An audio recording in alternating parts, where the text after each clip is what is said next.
ಬೆಂಗಳೂರಿನಲ್ಲಿ ಘಟಾನುಘಟಿ ನಾಯಕರು ಉಮೇದುವಾರಿಕೆ ಸಲ್ಲಿಸಿದ್ರು. ಬಿಜೆಪಿ ಮತ್ತು ಕಾಂಗ್ರೆಸ್ ಅಭ್ಯರ್ಥಿಗಳ ನಾಮಪತ್ರ ಸಲ್ಲಿಕೆ ಹೇಗೆಲ್ಲ ಇತ್ತು ನೋಡಿ.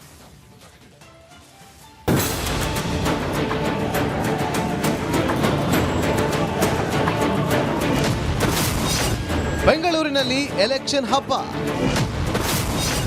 ಘಟಾನುಘಟಿಗಳಿಂದ ಉಮೇದುವಾರಿಕೆ.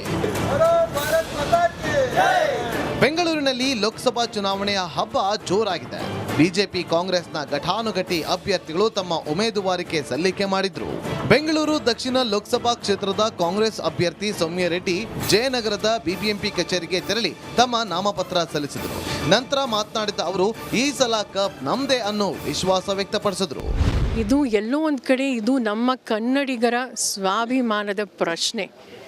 ಹಾಗಾಗಿ ಜನರು ಮತ್ತೊಮ್ಮೆ ಕಾಂಗ್ರೆಸ್ ಇಂಡಿಯಾ ಅಲಯನ್ಸ್ ಕೇಂದ್ರದಲ್ಲೂ ಬರಬೇಕು ಅಂತ ಹೇಳ್ತಿದ್ದಾರೆ.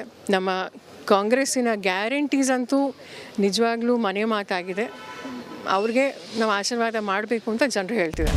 ಇನ್ನು ಇದೇ ವೇಳೆ ಕಾಂಗ್ರೆಸ್ ಅಭ್ಯರ್ಥಿ ಸೌಮ್ಯ ರೆಡ್ಡಿ ತಮ್ಮ ಆಸ್ತಿ ಘೋಷಣೆ ಮಾಡಿಕೊಂಡಿದ್ದಾರೆ. ಈ ಬಗ್ಗೆ ನೋಡೋದಾದ್ರೆ, ಅಭ್ಯರ್ಥಿಯ ನಗದು 44,135 ರೂಪಾಯಿ, ಅಭ್ಯರ್ಥಿಯ ಚರಾಸ್ತಿ 89,27,000 ರೂಪಾಯಿ, ಅಭ್ಯರ್ಥಿಯ ಸ್ಥಿರಾಸ್ತಿ 1.24 ಕೋಟಿ, ಅಭ್ಯರ್ಥಿ ಮಾಡಿರುವ ಸಾಲ 71.70 ಲಕ್ಷ. ಬೆಂಗಳೂರು ಕೇಂದ್ರ ಲೋಕಸಭಾ ಕ್ಷೇತ್ರದಲ್ಲೂ ಎಲೆಕ್ಷನ್ ಕಾವು ಹೆಚ್ಚಾಗಿತ್ತು.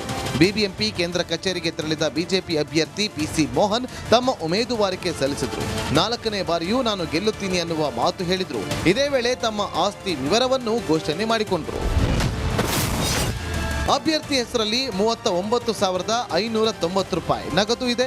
ಅಭ್ಯರ್ಥಿ ಪತ್ನಿ ಹೆಸರಲ್ಲಿ 4 ಲಕ್ಷ ನಗದು, ಒಟ್ಟು ಚರಾಸ್ತಿ 10.46 ಕೋಟಿ, ಒಟ್ಟು ಸ್ಥಿರಾಸ್ತಿ 6.02 ಕೋಟಿ, ಅಭ್ಯರ್ಥಿ ಪತ್ನಿ ಹೆಸರಲ್ಲಿ ಚರಾಸ್ತಿ 4.39 ಕೋಟಿ, ಅಭ್ಯರ್ಥಿ ಪತ್ನಿ ಹೆಸರಲ್ಲಿ 7.25 ಕೋಟಿ. ಇನ್ನು ಚಿಕ್ಕಬಳ್ಳಾಪುರ ಲೋಕಸಭಾ ಕ್ಷೇತ್ರದ ಬಿಜೆಪಿ ಅಭ್ಯರ್ಥಿ ಡಾಕ್ಟರ್ ಕೆ ಸುಧಾಕರ್ ಕೂಡ ಸಾಂಕೇತಿಕವಾಗಿ ನಾಮಪತ್ರ ಸಲ್ಲಿಸಿದ್ರು.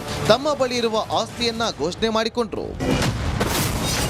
ಅಭ್ಯರ್ಥಿ ಹೆಸರಲ್ಲಿ 10,680 ನಗದು, ಅಭ್ಯರ್ಥಿ ಪತ್ನಿ ಹೆಸರಲ್ಲಿ 5.10 ಲಕ್ಷ ನಗದು, ಅಭ್ಯರ್ಥಿ ಹೆಸರಲ್ಲಿ 2.69 ಕೋಟಿ ಚರಾಸ್ತಿ, ಅಭ್ಯರ್ಥಿಯ ಪತ್ನಿ ಹೆಸರಲ್ಲಿ 5.52 ಕೋಟಿ ಚರಾಸ್ತಿ, 3.64 ಕೋಟಿ ಮೌಲ್ಯದ ಕೃಷಿ ಭೂಮಿ, 3.82 ಕೋಟಿ ಮೌಲ್ಯದ ಕೃಷಿಯೇತರ ಭೂಮಿ, ಸದಾಶಿವನಗರದಲ್ಲಿ 14.92 ಕೋಟಿ ಮೌಲ್ಯದ ನಿವಾಸ. ಚಿಕ್ಕಬಳ್ಳಾಪುರದ ಜಿಲ್ಲಾಡಳಿತ ಭವನಕ್ಕೆ ದೊಡ್ಡಬಳ್ಳಾಪುರ ಶಾಸಕ ಧೀರಜ್ ಮುನಿರಾಜು ಮತ್ತು ತಂದೆ ಕೇಶವರೆಡ್ಡಿ ಜೊತೆ ಆಗಮಿಸಿದ ಸುಧಾಕರ್ ಎಂಟಿಬಿ ನಾಗರಾಜ್ ಕಾಲಿಗೆ ಬಿದ್ದು ಆಶೀರ್ವಾದ ಪಡೆದರು. ನಾಮಪತ್ರ ಶುಲ್ಕ 25,000 ಹಣ ಕೊಟ್ಟು ಎಂಟಿಬಿ ನಾಗರಾಜ್ ಆಶೀರ್ವಾದ ಮಾಡಿದ್ರು.